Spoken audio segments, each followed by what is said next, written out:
Qabatamaan hin jiru. Qabatamaan. Wanni namaan beekurraa kan akkasitti dhugaa dubbatee yookaan qabsaa'ee kan to'atu jiraate. Mataa hidha isaatiif gabaasa sobaa akkasitti soobdansaniif ammallee qabatamaan iddoon duwwaadha. Gaagurri oneera nudha inni yoo jennu kinniisni keessa hin jiru duwwaadha. Namni achiin bahuu iyyuu hin jiru. Waldaa tokko qofatu beellada horsiisaadha. Guyyaa san torba nuun jettan amma qabatamaan kan nudha inni argine tokko kan namni itti qacaramee hojjetaa jiru. Sanii dhalatti kanneen biroo hin jiranii duwwaa argine. Torbaatu jira ammallee. Sheediin hin jiru. Sheedii keessadha. Horii jira. Horii aannanii lamaa fi. Horiin aannanii tokkotu jira. Sunuyyuu maal godhanii miidiyaan hin dhufennaan sheedii tokko keessa horii muraasa jirtu walitti yaasanii akka hin dhabneef bakka jiru san nutti argisiisanii boodarra deebinee bakka duwwaa san argan hin jira jechuudhaaf horii bakka jirtu walitti qabanii tokkotti guutan. Kana wanni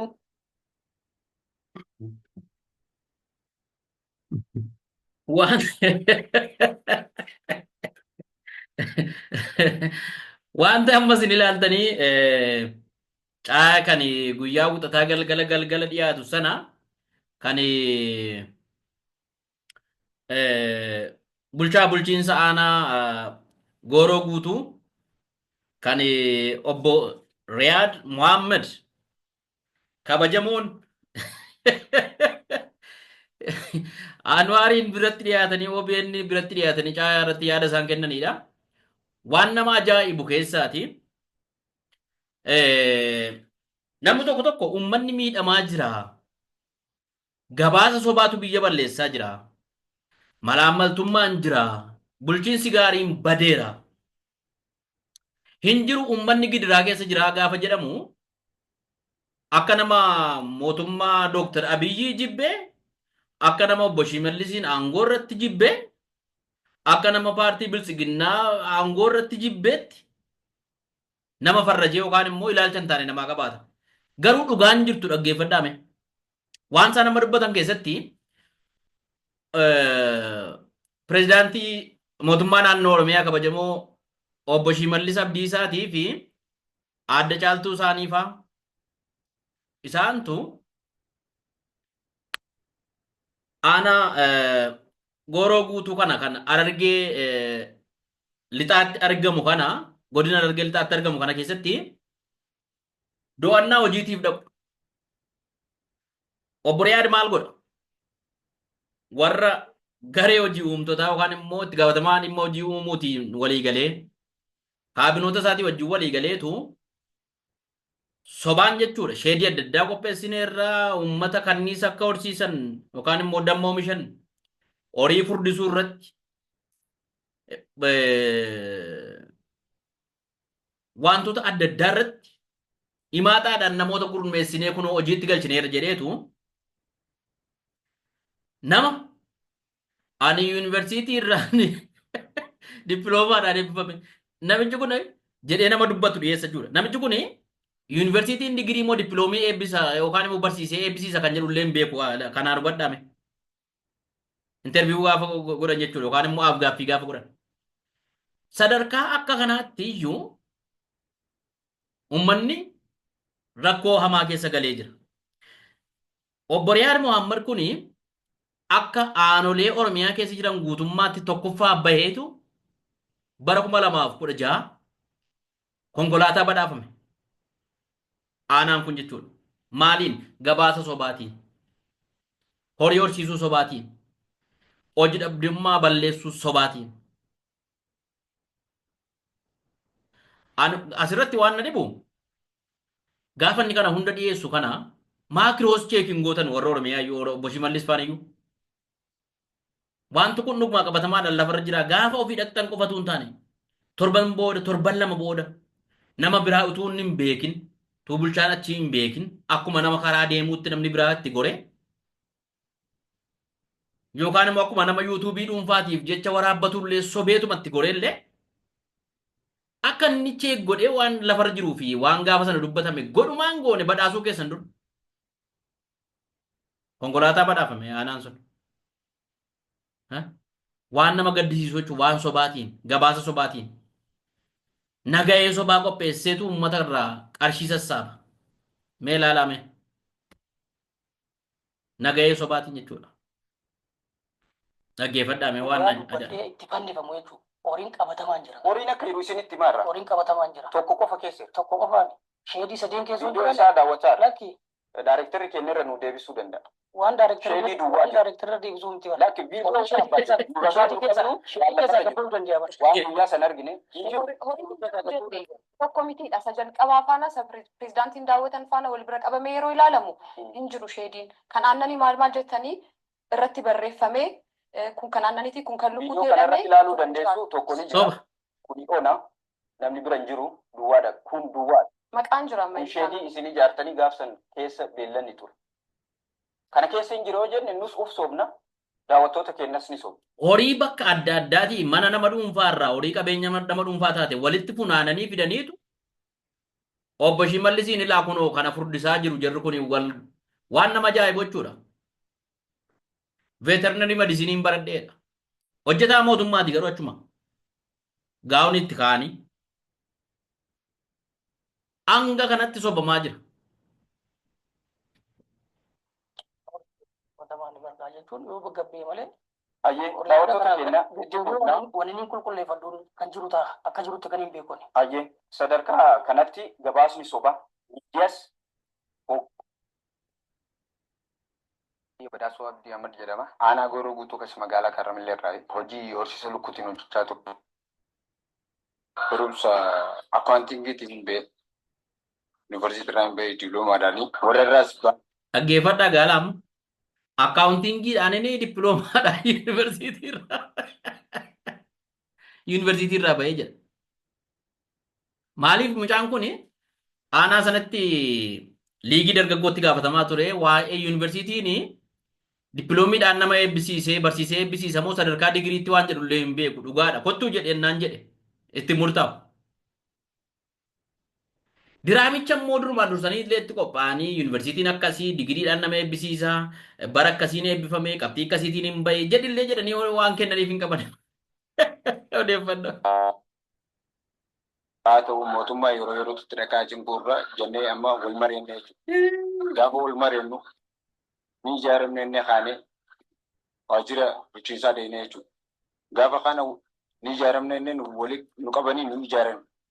Gaafa isaan kun nu ijaaran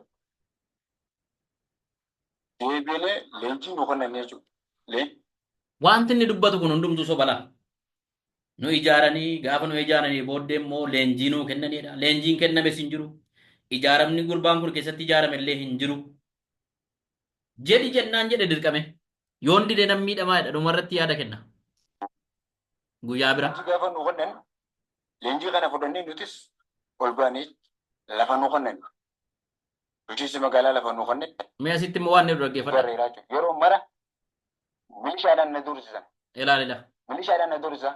Yoo sanaa soo baatte jee milishaadhaan na dursisan. Yoo kana sobuu baatte kijibuu baatte jedheen milishaadhaan na dorsisa. Gaafa sana achirratti baatee dubbachuu qabda gaafa shii mallisu.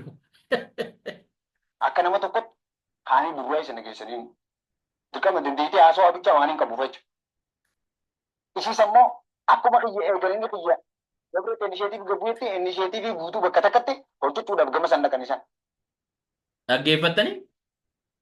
Dirqama gaafa sana mul'attee haasaa dandeessa waan ta'eef yaada kennuu qabda miidiyaatti. OBN inni dhufaa obbo Shimallis waan hin dhufu. Jedhaniitu dirqama milishaadhaan na doorsisanii malee waan sun sobaa jedha gurbaan. Rabbi isinitti agarsiisu waan ittiin uummanni keenya gidiraa argaa jiru. Waan Oromiyaan ittiin rakkoo guddaa keessa jirtu. Waan godhamaa jiru waan soba. Waan nama gaddisiisu. Kun immoo kan suuraa irratti argitan kuni maaliif waan sobaa gaafa sana obbo Shimallis fa'itti agarsiifattanii maa miidiyaattis agarsiiftanii waan sobaati jedhee sababa isaan sooshaal miidiyaa irratti feesbuukii irratti barreessee fi shororkeessaadha jedhanii guyyaa 29 qabanii hidhan. Saaqaa Aanaa Gooroo Guutuuti hanga fulbana bara 2016 achirraan hojjechaa ture. Amma achirraa na dhaabu. Dhaggeeffadhaa mee rabbeedha.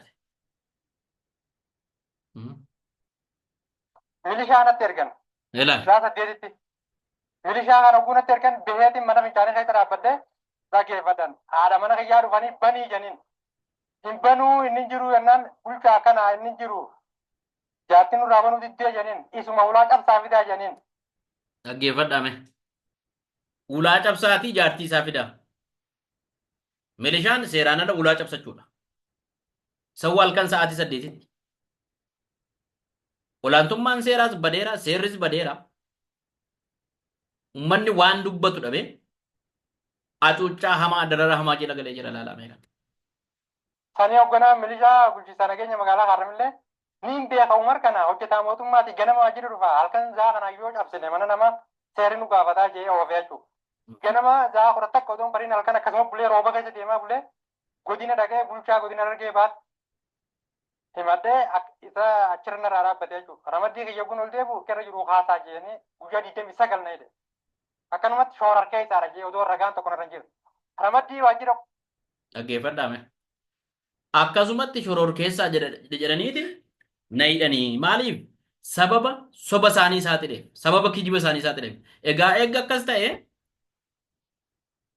obbo Riyaad Muhammad kuni anaanis shororkeessaa jechuu deema Anwaariinis shororkeessaa jechuu deema mucayyoo gaazexeessituu achirra jirtu kanaanis shororkeessaa jedhee duu deema jechuudha namni dhugaa yoo dubbate haqa ummataa yoo lafa kaa'e maa sobdu yoo jedhe shororkeessaa biyyanni itti jedhee hidhamuu jechuudha isumaa duwwaa miti bare si ajjeesiseetan milishaa naannootiin si ajjeesiseetan meecaa sana dhagaa dhaggeeffadhaame yoo beekni irra. Isa booda gaafa diduutummoo shaneetu ajjeese jedheetan abaaboo awwaala keerra kaa'aa jedhee doorsisa bara. Bulchaan aanaa gooroo guutuu kun. Nama akkasiiti gaama kabajamoodhaa uummataaf hojjetaa uummataan filatame sadarkaa Oromiyaatti tokkoffaa bahee jedhame badhaafama. Maaliin sobaan tokkoffaa bahee ta'e hannaan tokkoffaa bahee ta'e nama doorsisuudhaan tokkoffaa bahee ta'e warri madaales maaliin akka madaale rabba beeku waaqayyo beeka kana. Kanaaf mee warri bulchiinsa irra jirtan gubbaa irra jirtanu Oromiyaa irra jirtanu as aanaa kana duwwaa miti mee aanaa hundumaa iyyuu kiroosii godhaa dhoksaadhaan to'adhaame mee ilaalaame. Dhuguma wanti uummanni keessa jiru kun jijjiiramni dhufe kun uummata fayyadeeramuu hin fayyadne waan jedhu ilaalaame. Meeqatu hidhamaa oola, meeqatu boo'aa oola, meeqatu rakkataa oola. Nama meeqatu dhugaasaa dhabee jira. Sababa namoota akka abbo Riyaad Muhammad kanaaf. Nama meeqatu mirgisaa sarbamee jira. Mee kana gadi bu'aa ilaalaame. Maaliifi ummanni kun yooma namni nama gaafachuu baate illee rabbi nama gaafata. Waaqayyo nama gaafata. Ummata waa tokko hin beekne ummata akkasitti hiyyummaan itti taphate kana bulchiinsa gaarii balleessanii bulchiinsi gaarii mirkaneessuu dadhabame gaafa milishaan bulchaan aanaa poolisiin akka fedhe akka kubbaatti itti taphatu kana maaltu isinitti dhaga'ama warri gubbaarraa bulchaa jirtan maal jettu kana. Kanaa bulchiinsi gaarii kanaa hakummaadhaan uummata gaggeessuun uummata tajaajiluun kanaa gabaasa isin cal jettanii gubbaarra teessanii yoo fudhattanu gabaasa gabbuutanii ilaaltanii maaltu hojjetamee jira. Horii bakka bakkaa walitti harkisanii fidanii mana dhuunfaatii fidaniitu akkas isa odiitii immoo ilaalame. Odiitarri naannoo qarshii miiliyoona 10 aanaa kana irratti argate. Isayyuu kiisii nama dhuunfaa kan gale. Reesiitii sobaa qopheessanii ittiin uummataa kennu. Maal amma kana hunda?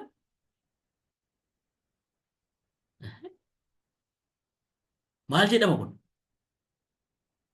Maaliif akkas ta'a kun? Mee aanaa hundumayyuu, ganda hundumayyuu ammas ni danda'ameeni garee wayii gurmeessaati. Dhugaa uummata keessa jiru waan uummanni dubbatu kana dhagaa uummanni kun diina keessan miti kanuma keessanii. Warri gubbaarra jirtan mee uummata kanaaf yaada. Iyya uummata kanaa dhagaa. Gaaffii uummata kanaa dhagaa. Miidhaa uummata kanaatiif yaada. Isin jibbee mootummaa Dooktar Abiyyi jibbee waan tokko jibbee miti dhugaa rabbiiti.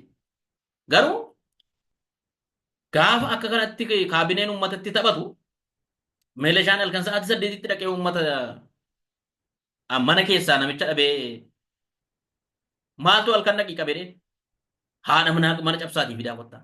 Hin jedhamu akkas. Kun callaman jechisiisu jechuudha. Kana caalaa yoon dubbadhe dubbii biraa aarii biraa keessa nama galcha. Nagaa naa ta'a. Ulfaadha. Warri caayaa gaggeessitan immoo yookaan immoo caayaan kun akka jiraatu kan murteessitanii OBN irratti kan kana hojjetaa jirtan itti nuu jabaadhaa galatooma ulfaadhaa. Rabbi Waaqayyo dhugaa keessa na baasu akka dhugaa uummataa baasaa jirtan kan. Uummatiin kun gaaffiin isaa deebi'uu baatu yoo dhugaan isaa bareedaadha gaadha. Thank you.